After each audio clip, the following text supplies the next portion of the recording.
Yes, it's still New Dawn and it's Christmas season and it's Boxing Day. But one thing that is the business of everyone that we should not mind talking about is the business of security, because security is everyone's business.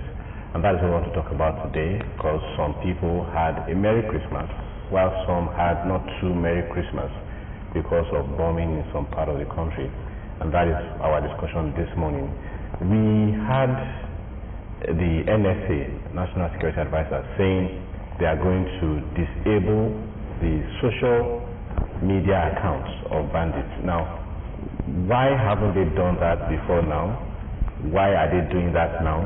What is the implication of that to making Nigerians sleep with their two eyes closed? These and many more we'll be discussing on New Dawn. Throughout with us is an ICT expert, the president of Ogun Tech Community, Mr. Adekunle Drosimi. Thank you so much for joining us. Thank you very much. Good morning. Thank you very much for having me. All right, and a good friend since way back, and also senior lecturer of mass communication at Christian University, Dr. Jami Folari. Thank you so much for joining us. Good morning. Great to bond with you again. All right, I'll ask Charity to fire the first shot because we have a lot of things to unpack on this segment. Okay, you're welcome to the program, gentlemen, and we want to welcome our viewers again to this segment of the program. Now, when this quest by the National Security Advisor came, and now they want to focus on the digital dimension of security challenges in Nigeria.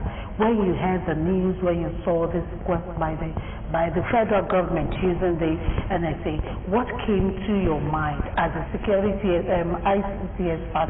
Do you think this thing is what we really need at this point? Yes, it's something very important when you look at now that government has started thinking about using technology in combating crime. These are some of the things we have been saying over the years, that we should depend on technology in solving some of those things, because these people committing this crime, they're actually making use of technological tools.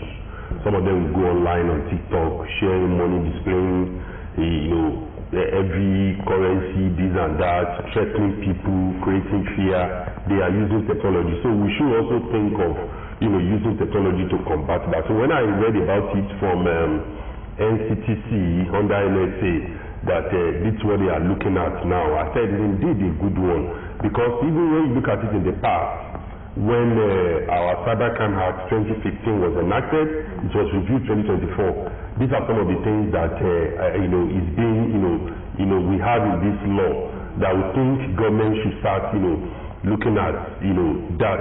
Pulling down such accounts.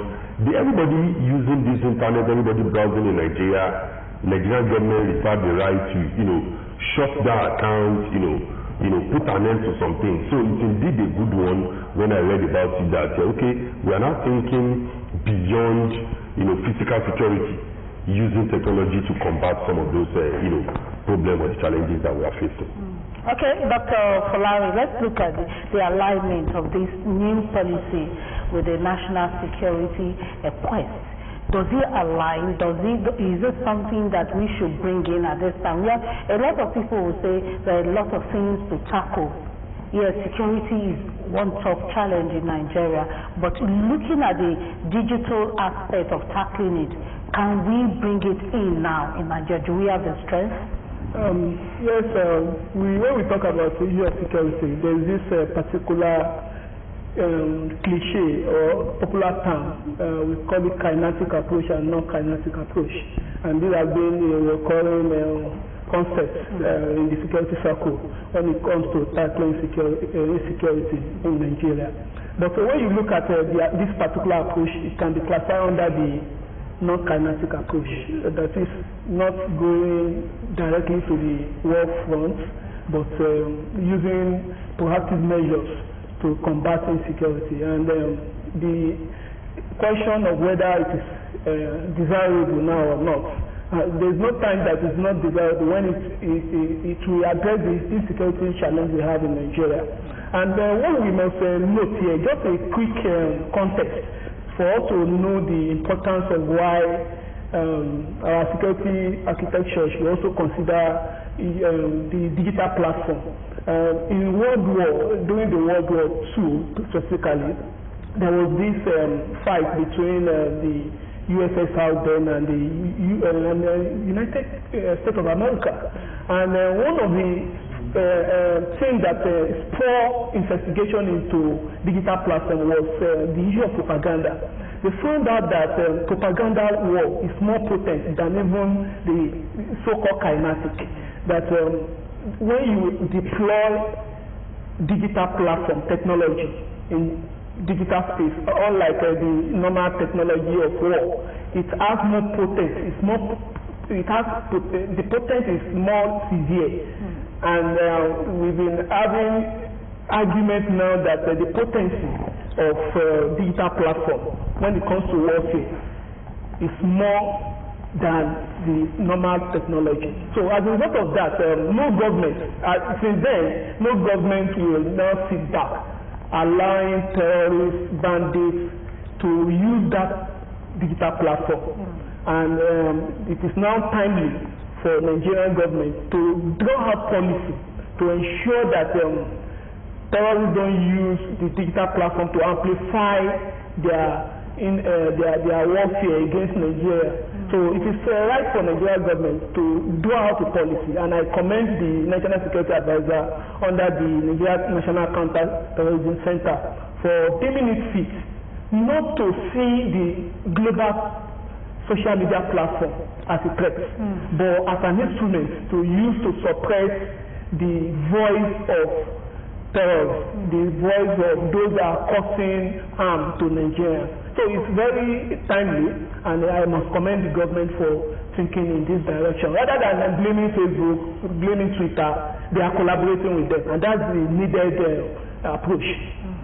All right, Mr. Brotini, first two questions I will ask in one. Number one is how do we know what account is linked to banditry? Because in Nigeria, anytime you throw away the bath water, most of the time we throw away the baby along with it.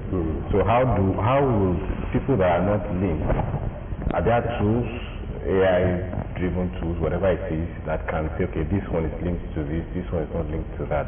That's number one. Number two, in specific terms, what are the security risks that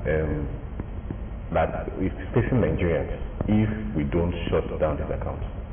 Thank you very much. Now, the first one you asked about how can they be able to identify that, okay, this account is actually for, the bandits or the terrorists. And you see, at the moment now, with the numbers of accounts that we have, yesterday I was checking the reports. We have about 109 internet users in Nigeria, about 40-something million are using Facebook, series like that. We have quite large numbers of people that are using, depend on internet to do whatever things they do. Now, the first account they can pull down now, when I was reading that report, is the account that has been identified associated with these people. Of course, they use some account to propagate some information and to create fear, just like what Dr. Folari has said. Propaganda kills more than even what they have done. So, such accounts can be pulled down. They can pull down. Now, there are a lot of tools, I'm a cybersecurity person, that we can use to analyze and track that, okay, this is what this account, this is what they have been doing. Let me give this example. Facebook also, if you look at the Facebook, Meta itself, they have their own security features. In the sense that if you try to do some sign up and you are not putting the necessary information, 2, 3, 4 days you will shut down that account. They have their own security measures too. So, NSA now moving forward to say, okay, this particular account, let's pull it down. That's the best thing to do. You understand? They have the right. You heard about one popular streamer, Kataife, this week, that his Twitter account was suspended. Yes. They later restored it. So what we are saying is that the owner of the platform that collaborates with NSA, collaborate with Nigerians, they can't operate without collaboration. Remember during the last administration, President Muhammadu Buhari banned the use of Twitter when they were CGRing Twitter. You understand? At a point, you can only access Twitter through VPN. If the government does not want VPN to also work, it will not work. We have that right. You understand? There is a body called NIRA, Nigeria Internet Registration Association. There are platforms Facebook that we are using in Nigeria, if you look at the address bar, if you type www.facebook.com, immediately you sign in. If you can read meaning to those lines we have in the URL, it has gone to Nigerian server. We are no longer using US again. You may log in with .com. Something has been redirected to our .ng, which is being controlled by, Nigerian government. So they have the right, they can identify the account. But the challenge that we may be having is that as they are pulling out that account, somebody that wants to use account for an evil something, my account now, I can't use it in a bad way. Why? It was, I've been using it. If you check my page, there's no way you don't know this is polyandrosing. Those who want to use such accounts, they created, let me tell you some of the loopholes that they use. Now the first one they use is that some of them will not use, they will use VPN. They are signing up. What's the meaning of VPN? Virtual Private Network. If I purchase VPN, VPN is for everybody to use. If I purchase VPN today, I can say I want to use the IP address of Somalia. Nobody can track that I'm using the IP address. Now I've been able to, we call it masquerading. I've been able to use IP address of my Somalia to sign up with that account. Now the second thing is that the way you look at this account, some of them will not have anybody as friends. These are the investigative tools that we need to analyze and look at. Okay, this particular account is attached to this. Some of them will not have friends. They float that account. They have many accounts they are floated. When they want to go live, they pull the account, they started using it. And when you look at it, it appears as a private account. So there's no way you can say, okay, this person is a friend to Dr. Polari, is friend to Madam Charity. Do you understand what I'm saying? So they specifically designed the account. And why these loopholes is the fact that if you look at the registration that we are dealing with SIM today, it took us so long before we synchronize the NIA to the SIM. That's one of the loopholes. Then the second one is that if you go today to any of the telcos, I don't want to mention their name, you want to register SIM, you have a SIM there before. They will still be asking you, what is your mother maiden name? Those people that are doing that registration, the registration is not submitting to server. Quote me anyway. On that day, within that 2-3 days, and you are using that SIM. It is after some days, that's when the telcos will now bring those data gathered in Okelewo, gathered in Shokori, gathered in this and that. Within that 2 days, these people are able to use that SIM to perpetrate some evil. So we have quite a number of loopholes. We have not been able to synchronize our data. Do you understand? We allow a lot of things. That's why when you get to most of the institutions, private institutions today, you see students wearing ID cards at all times. Why? Because even if you want to misbehave, there's a camera in most of the certain places in the university. They can actually pick you and look at your matric number and check which department where they have the students. But we have allowed for some people to do some things within 1, 2, 3 hours, 5 days, 3 days before we now start to integrate that data. We do not have synchronized data. If you look at an attack that happened in that train station between Abuja to Kaduna, see today we have not gotten any forensic information about these are the people who actually boarded that train, and that's why they came up later. Of course, it was approved for them to have a link. People should register with their NIN before, but when that issue occurs, that's when you can now register through your NIN. And we are also still vulnerable in the country in such a way that we don't know how to keep our identity. You and I don't know how to keep. If you see people holding cash, they want to keep that cash. But when it comes to holding their ATM cards, sometimes people can mistake their ATM card, they don't even bother to go and report. People mistake their SIM, they don't even bother to report. These are the avenues where those people that want to use, they are looking for an account that does not attach to anybody, even if they are tracing it. And that's why when you read that report from the Sun newspaper, when the NSA said, when they want to collect money, at the end of the day, they will link that account to the POS. Now, the government is now saying that they want to register the POS. Give a lot of evils people are perpetrating. So that data, before we solve the problem of that POS, they must have used that thing to do a lot of things. So we move up to another level. Exactly, that's what we are saying. And that's why we want to borrow leaf. I'll continue to commend Professor Ishaq Oloyede from the system he has brought. In the last 10, 20, 30 years back, you hear about the ghost copper. You can't hear that now in the last 4 5 years. Because there's a sequence, there's a number that you must have. JAMB registration number, JAMB admission letter. Without that, you are not qualified for exemption letter, you are not qualified to go for NYSC, you are not qualified for anything with NYSC, whether you like, even if you are a son of billionaire, that number, you must upload it. So that's why we should go and start block all these loopholes that people can use. When they now use it, we will now say we want to start blocking. What about several accounts people have created in between they synchronize that data? That's the major issue. I think you also asked about if we don't shut it down, what is the implication? Yes, a lot of effects. You see, when people go online and go online on TikTok, though me I'm not on TikTok. You understand? When they go online on this social media platform, because of the level of digital literacy we have in the country, digital literacy, it has improved several times. Even if you use mobile phone, it doesn't make you a digital literate. People did not know how to checkmate that this information is correct or not. Instead of parents, instead of organizations to say, okay, stay glued to OGTV and listen to the news. No. People will be following the news they are forwarding. You remember during total lockdown, that was when Mark Zuckerberg brought the idea of having forwarded many times. Because some people were saying when you take salt. You remember that time? This is a lot of people. This is something you did not hear from NCDC, Nigeria Center for Disease Control.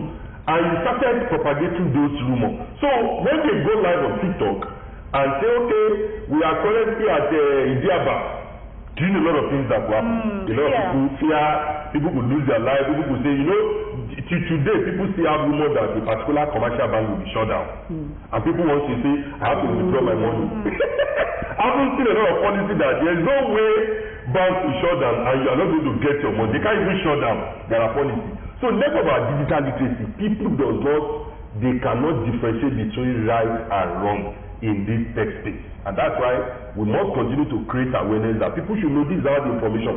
A parent called me 2 days ago and was asking me that his child wanted to pay for tuition fee, and I said, which platform? Send it to me. The man was sending me oneuniversityname.com. Very simple. There's no way the Nigerian system has done something very good. There's no way university will use .com in Nigeria. You can only see .edu.ng. If you see anything outside that, then this is a fake. So, but level of digital literacy we find ourselves in the country, people are not aware. So that thing, if they continue to make such an and they are not asking questions. They are not asking questions. They don't, people don't even want to listen to news.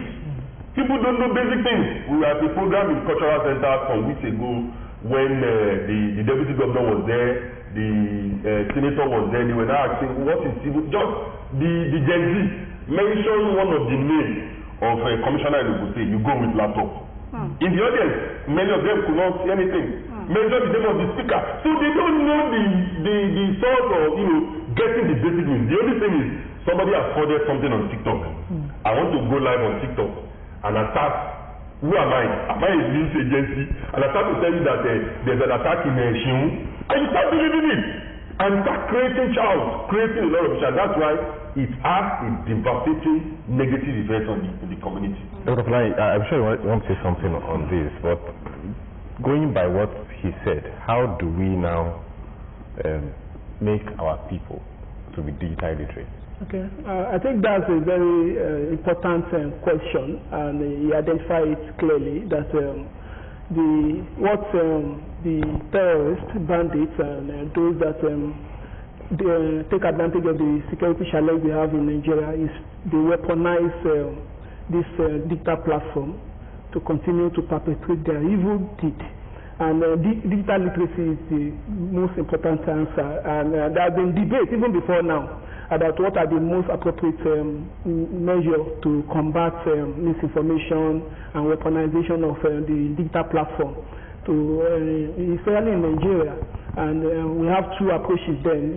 There have been debate about this content moderation, and which is always countered by civil society organization, and basically because of the abuse, that the potential of abuse by whoever with that power of content moderation, because it has always been used in some occasion for political reason and used outside the objective of that policy.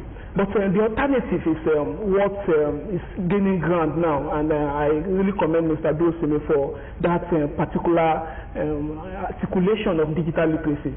That what provisions of misinformation and disinformation, especially the terrorists, what they lash on is the ignorance of the masses. And look at the example he cited. People are not that digital literate. And for you to address the challenge of misinformation, disinformation, you need digital literacy. When you have that digital literacy, you develop the critical minds of your audience. You develop the critical mind of Nigerians, that whoever is bringing any information that will affect the security of Nigeria, you'll be able to verify. You'll be able to decipher from fact and fiction. So this is where the Nigerian government should invest more in digital literacy. And this investment should not just be on the surface. It should be a proactive approach where you look at the recent integration of the review of the curriculum, where we have digital literacy as part of the secondary school curriculum. This is one thing that can serve as proactive measure against the use of social media, the use of the internet for nefarious activity of the bandits and other terrorist organizations. So digital literacy is the answer, but it must be deliberate. Deliberate in the sense that there must be a policy. We should not be reactive. Most of the time what we used to do is we react to situations because bandits are using social media. That's when the government is now coming up with a policy to collaborate. We should look beyond that. We should look beyond reaction to what is happening. We should have a policy framework that will define how do we want to integrate digital literacy from primary school to secondary school to tertiary institutions, among the literate, among the illiterate. Because these days, even if you are literate, this social media platform can be weaponized to cause insecurity. Even if you are illiterate, you can also be weaponized to cause insecurity. So there is need for policy framework that will be sustainable enough, that will be able to address whatever challenges coming from the use of social media platform by terrorists to weaponize security issue in Nigeria. Okay, let me stay with Mr. Dorosimi and talk about the quest of NSA now. They are in the public telling us what they want to do in the digital dimension of the security challenges. Don't you think it is too early for them to come out with such information, and it will give these people that they want to fight a leeway in looking for another alternative using the technological aspect of tackling the people or obtaining the people? Because if the government is saying we want to do this, for them they've been ahead of these things before now, and now the government is saying enough of the usage of these tools. Now don't you think they will go another way to use another means technologically? It's not that bad for them announcing, because if government is not responding, with the same masses we say, these people are not doing anything, and they are trying to respond to some matter. Because for me, I see this government not implementing what they have done. We have two laws in Nigeria that we don't have in any country in Africa. Cybercrime Act 2015, it's indeed a good one. Nigeria has done quite a number of things that many countries are coming to Nigeria to learn from this example. One of the very first laws that was also enacted during this administration, Data Protection Act, is about 49 pages. You see, if government is not announcing that this is what they want to do in this regard, a lot of masses, a lot of people listening, seeing the way bandits are making some TikTok, people will be scared. People who are even running business will be scared of going there. But when there is a bit of confidence, there is a bit of relief. Then mind you, the NSA saying they want to do this, their tactics, they are not going to announce it. Because one of the key things when you study cyber security is that when we are giving recommendations on social engineering, that's what we experience in Nigeria. social engineering, and phishing. That's the two attacks that we experience in Nigeria. If you are not giving recommendation that, okay, you solve this, like I cited the example the other time that university will use this, state government will not use .com.ng, rather they will use .gov.ng. Having given that, we do not have solution for insider attack. If you go anywhere, if you finish all your cybersecurity training, the only thing they will tell you is that, you know, insider attack is so difficult. You buy even advertising. So that's why in the banking hall, the person that gives you ATM will not access to your PIN because they don't trust them. We have read about so many fraud also in the banking hall, in the different organizations. That's why we put check and balance. That's why cybersecurity today we introduce what is called MFA. We no longer use 2FA. MFA, multi-factor authentication. We use different techniques to check that, okay, is this thing valid? Somebody called you, oh, Kule is in need of help. Can you allow that person to go on video? If that person is on video, can you see very well? If it's not AI video, can you do some checking? Can you make some plans? When you do that, you are performing what is called MFA.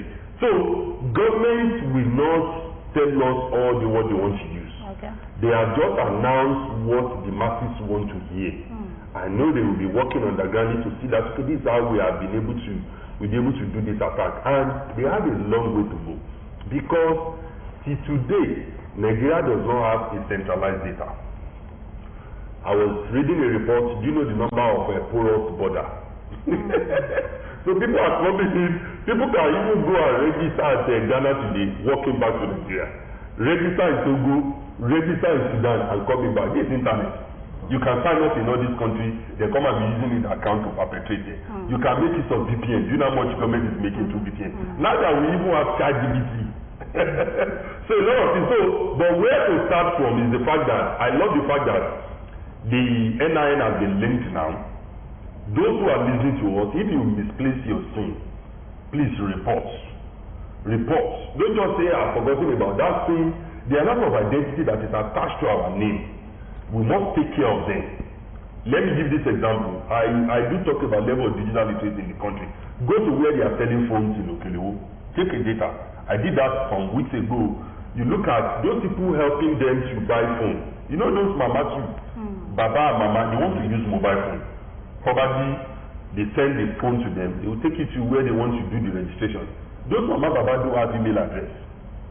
The person who assist them is signing up for the email address. During the course of signing up for the Gmail, you put your own email as recovery email. So that recovery email gives you power to even restore or reactivate that email address that you are signing up for that person. Or hack into it. So because the person actually wants to use Google Play Store and he needs to have Gmail. And this mama cannot sign up Gmail. And sometimes this mama, since quite a number of people coming to me, civil servants, I want to, this email on my phone, I changed my phone, I couldn't access the password. It's the same email I submitted for my alert, bank alert. I submitted at my office, they can't change it. But the phone has been misplaced. But who signed up for them? They couldn't remember probably where the body was. So that's why we have a long way to go to start training people. People need to start understanding. People don't hold this mobile phone. In fact, this time around is more dangerous than the era where there's no technology. And that's why when you look at somebody who referred himself as one of the most powerful men, Putin, he doesn't use mobile phone. He deals with letters. The more you use this, a lot of things are attached to it.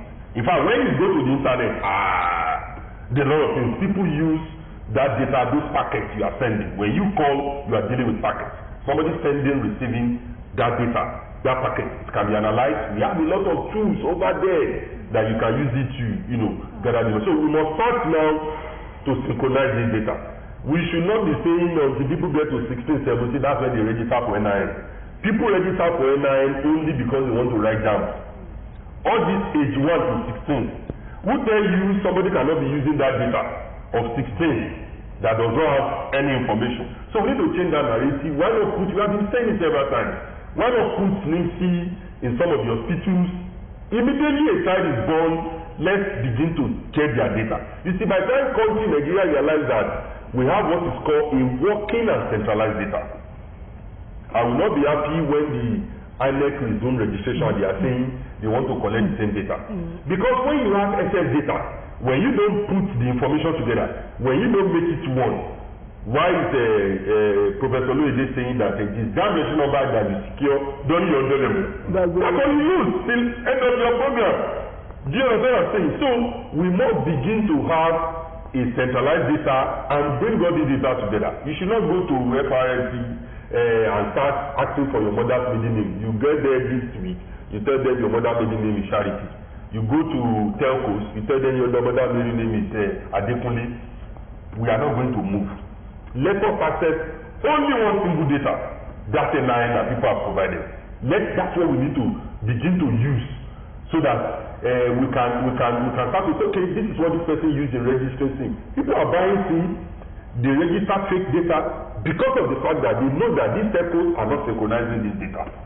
So that's why within 1 or 2, 3 weeks, that's why they can make calls, that's why they can withdraw money, that's why those even when traveling, then when they have even the armed robbers, some people go up and down with POS. Where is that POS attached to? They use it for a short period of time. And our reporting system too. I would be happy seeing NSA coming up with a working reporting platform. Police ads, they call it EGUI, but a lot of people are not aware. Are they even responding on time? People don't even know who should I report to. NSA is just coming up under the Malam Nuru Ribadu now. That's where people know that what is even the work of EFCC and NSA. It is NSA duty. It is NSA duty. Do you understand? So we want a reporting platform that even as missing phone in Idiaba, where can we report? They are making use of this phone to make calls. You can see how difficult to look after, get back after. Somebody say, I know one DSS officer, come and pay 100,000. And people will tell you, for 3-4 years to track the phone. We must have a working system. You know, over there in abroad, you know that there's a system. I went to Ghana 2019-2017. I was in a particular hotel January. I went back August. Immediately I entered the hotel, I said, if you go to any of the 5-star hotels in Abeokuta today, go there on Monday, they give you paper to fill. Tuesday, paper to fill. Thursday, paper to fill. Look at the number of paper they have filled. So by the time we are not utilizing the so-called NIN, this information synchronizing, how much paper will you bring out and start putting it together? When I go to that hotel, there's Ghana. I was telling them, I was here some months ago. They said, okay, don't worry, tell us your name. When they issued the name, in fact, I didn't even know that they took my picture when I came to launch. I was now seeing the system they have in front. While I was doing the registration, do you understand? They have my thumbprint, they took my picture, he said, you are the one. You came to Google Day, you check out this. That is the system we are talking about. Okay. Instead of just saying paper every day, they will now go and put that paper. You find that paper with somebody selling granules. Disjointed data. So if we don't have the working data, there's no way we can track the criminal. Okay, before I go to Dr. Jamiu, let me ask this question. A lot of phones get spoiled or have a fault, and most times when they tell you the panel is faulty, you trash it.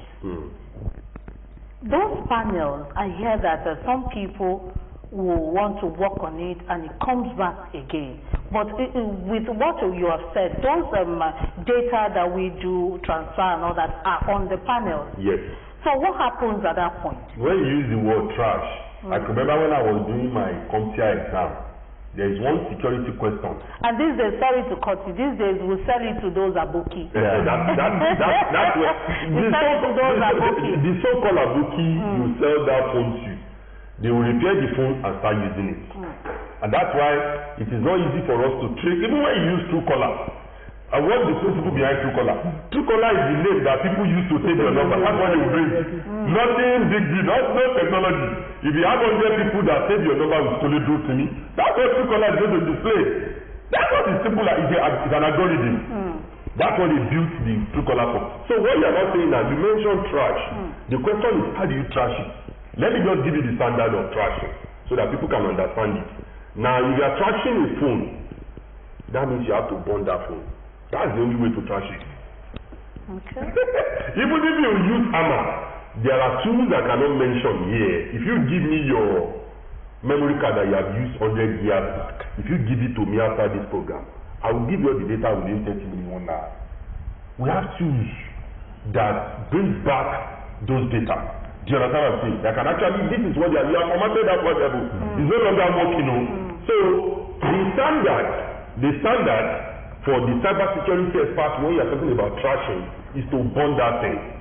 And that's when you will look at it in the banking system. Have you ever had somebody tell you that I work in the banking hall and the laptop or the computer they are using, they want to usher it? Have you heard about it? You can never. That's one of the areas where banking is investing. Once you fix, they sign an agreement with those who carry out the maintenance of their, you have an agreement. Do you understand? They will carry out the maintenance. Once that system is not working again, or the first thing is the hard drive, they will burn it. In front of everybody, they have the report, they will burn it to ash it. So when you use the word trashing, you are trashing with your own view. But there are people who can use to revise what you have done with this phone. And what are they just using for? They want something working that is registered with your name, and they cannot use it, so that when they are looking for it, somebody is looking for this phone, they are using it in Sokoto. Now the phone was formerly used here, and that's why we even report instantly. I was at Shakmo some months ago. Before I know it, I misplaced my ATM card. In fact, before I got what I want to buy that day, I just sat there with my phone reporting immediately. Somebody said, Ejima, money me, no. I will report immediately. Yes, to get ATM card is 1,000 naira. We have to report. I was sending mail to the bank immediately that I am here at Shako, I have misplaced my ATM card, I can't find it. I don't even know, I can't find it. So I need to quickly report.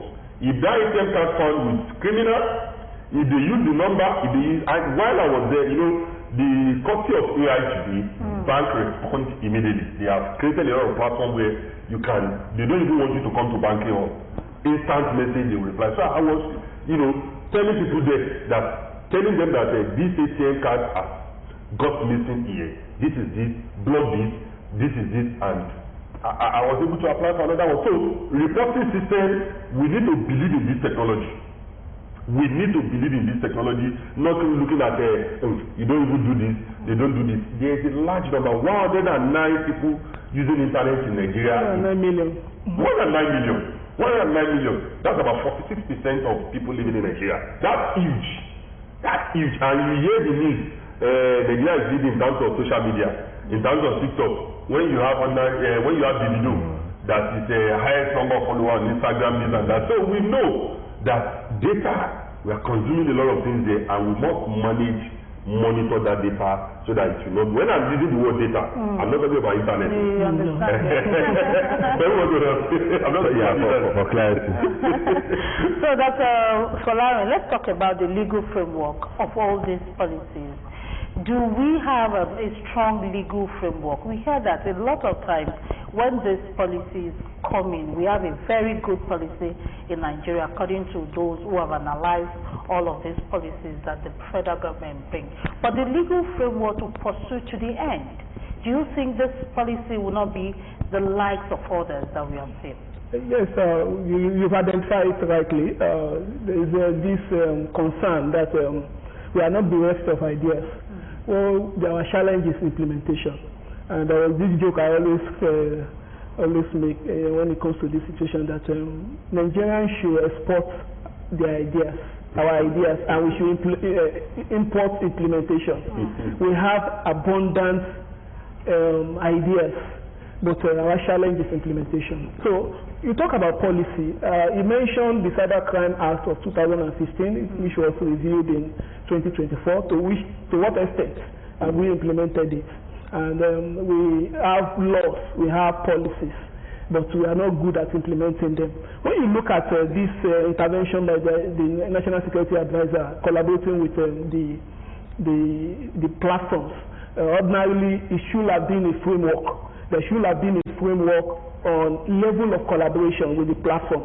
There should be. You remember at a point, Nigeria dragged some of this platform to court when it comes to data breach, and that's on most occasions we allow The lack of this implementation is what Mr. Dorothy identified. We don't have synchronization of our data. The data Facebook, Twitter, the data they have about Nigerians, the Nigerian government don't have it. They have large chunk of data. They can predict. In fact, this social media knows us better than ourselves. Even our moods.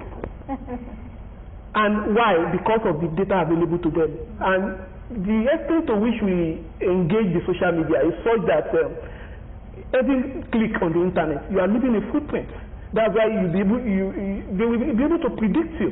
So the Nigerian government needs that policy framework, a sustainable one, that will enable us identify the loopholes.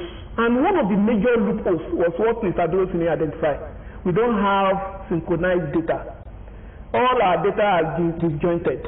The bank we have for my data, the telco we have for my data, during election, INEC we have for my data.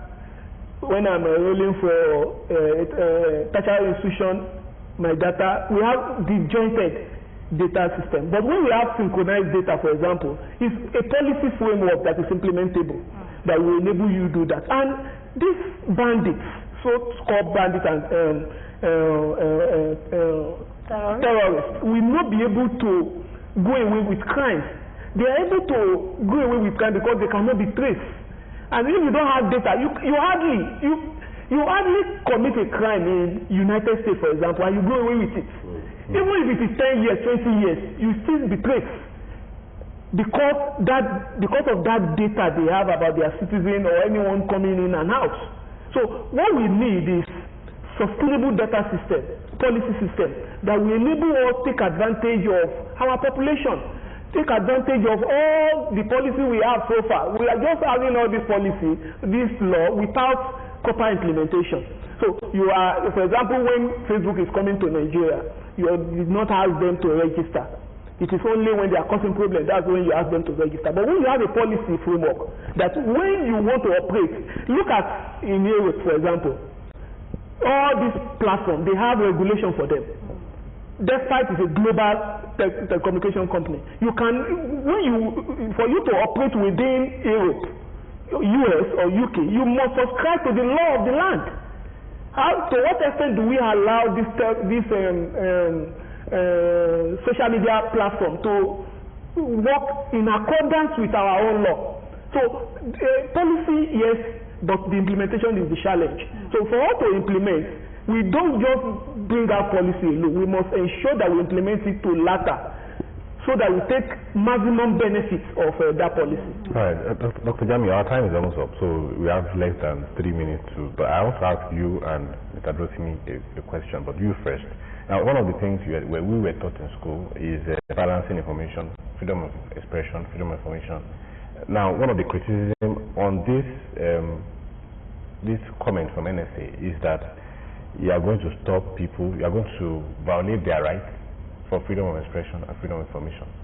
To what extent is it? I'm asking you because you are a professional in this field. Okay. To what extent is it violating their freedom of expression? The reality is that the government don't have the platform and the capacity to put down content, to delete accounts. It's the social media platform. You cannot regulate what you don't have control over. The Facebook, Twitter, they have control over this platform, this social media platform. So they are the one that will pull down. It will just be in collaboration with the government. Government can report, for example, or they have a policy framework that, okay, if you find any content that promotes or amplify terrorist agenda, you put down. Then it is even still part of the platform of the regulation. We call it community standard of this social media platform. But the issue is, I mentioned earlier, how can we now balance between concern for national security and freedom of expression? And one takes precedence over the other. Well, for example, we talk about rights, fundamental human rights. You have right to education, right to health care. But a right to life is superior to other form of right. So if there is some form of conflict, one form of a conflict between right to life and right to education, for example, the right to education shall be alternative forgone. So as a result of that, here we are talking about right to life. We are talking about security. There are exceptions to freedom of expression here. But we should not now take advantage of it. That's the challenge where civil society organizations are not trusting government. There is need for government to create some level of public trust, whereby policy that will bring sanity in terms of our security will be trusted. This policy is not, there's nothing wrong in it, but the abuse of such policies is the problem. So we need to look at collaboration with civil society organizations and encouraging data organization, digital literacy. With that, we'll be able to take advantage of this without violating the fundamental human rights to freedom of expression of Nigerians. All right, Dr. Mr. Drosimi, can you give us a partition? We need to leave. Okay. When masses are saying government wants to, stop their freedom of speech, I don't agree with that fact, because there are some things that they do here, they can't do it in abroad. They can't do it over there. When government did not implement some of these laws, some of the frameworks, like I said, we have quite a number of frameworks from NSA, from digital literacy, this and that. If we are not implementing what we have, okay, let me give this example. You see the social media people, uploading nude pictures, a lot of things on the internet. There is a rule in the Cybercrime Act that if you do such a thing, 10 million naira fine and 7 years imprisonment. Have you implemented that? Let them go and try it in any of the European countries. Let them go and try it. The super egos are presently in Morocco. Let them misbehave over there. There's a technology, they will be arrested. One of the ex-Barcelona stars was caught recently and he was in prison. Do you understand what I'm saying? There are laws. It is the same masses. There will be some evil doers will be using masses to say, okay, do not take this, do not take this. And at the same time, they will reason in the bad way. So if government does not control what people are posting, look at, you can't scroll 5 minutes of Facebook today, you will see a lot of nonsense. And I don't think government should just leave it that way. South Korea, North Korea, a lot of countries today, they are banned the use of mobile phone and the like. So we have to do something about those things. All right, thank you, gentlemen, for coming.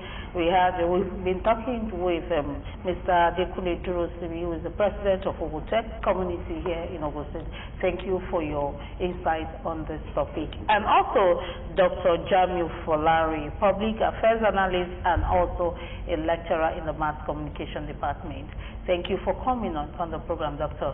Today we have to leave. Yeah, we have to leave. Celebration continues. Some of us are going to celebrate after this. Perhaps some of us are going to be working after this, but we have to leave. Thank you for being there. Tomorrow,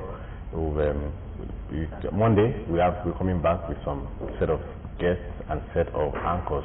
Until then, bye-bye.